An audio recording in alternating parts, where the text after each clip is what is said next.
వృశ్చిక రాశి మిత్రులకు నమస్కారములు. ఈరోజు మనకు ఎలా ఉందో తెలుసుకుందాము.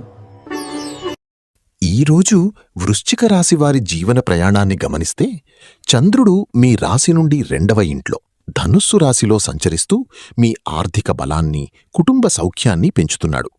దీనికి తోడు మీ రాశి అధిపతి అయిన కుజుడు 5వ ఇంట్లో మీనరాశిలో సంచరిస్తుండటం వల్ల మీలో సృజనాత్మక ఆలోచనలు, తెలివితేటలు అద్భుతంగా పనిచేస్తాయి.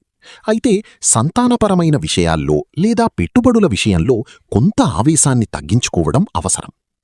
10వ ఇంట్లో ఉన్న కేతువు మీకు వృత్తిపరంగా ఒక లోతైన అంతర్దృష్టిని ప్రసాదిస్తాడు. దీనివల్ల మీరు చేసే పనిలో ఇతరులు గమనించలేని సూక్ష్మ విషయాలను కూడా మీరు కనిపెట్టగలుగుతారు. నక్షత్ర బలాన్ని పరిశీలిస్తే జ్యేష్ఠ నక్షత్రం వారు సంపత్తార ప్రభావంతో ఆర్థికంగా అద్భుతమైన వృద్ధిని చూస్తారు మరియు మీరు చేసే ప్రయత్నాలు ధనరూపంలో ఫలిస్తాయి. విశాఖ నక్షత్రం వారు క్షేమతార వల్ల ఎటువంటి ఆటంకాలు ఎదురైనా చివరకు క్షేమంగా మరియు ప్రశాంతంగా పనులను పూర్తి చేయగలుగుతారు. కానీ అనూరాధ నక్షత్రం వారు మాత్రం నేడు విపత్తార ప్రభావం వల్ల అత్యంత అప్రమత్తంగా ఉండాలి. ముఖ్యంగా ప్రయాణాల్లో మరియు ముఖ్యమైన నిర్ణయాలు తీసుకునేటప్పుడు 1-2 సార్లు ఆలోచించడం శ్రేయస్కరం.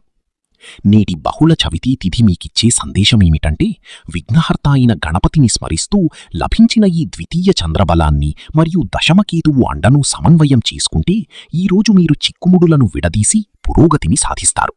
మరిన్ని వీడియోల కోసం మన ఛానల్ని లైక్ చేయండి, షేర్ చేయండి, సబ్స్క్రైబ్ చేయండి.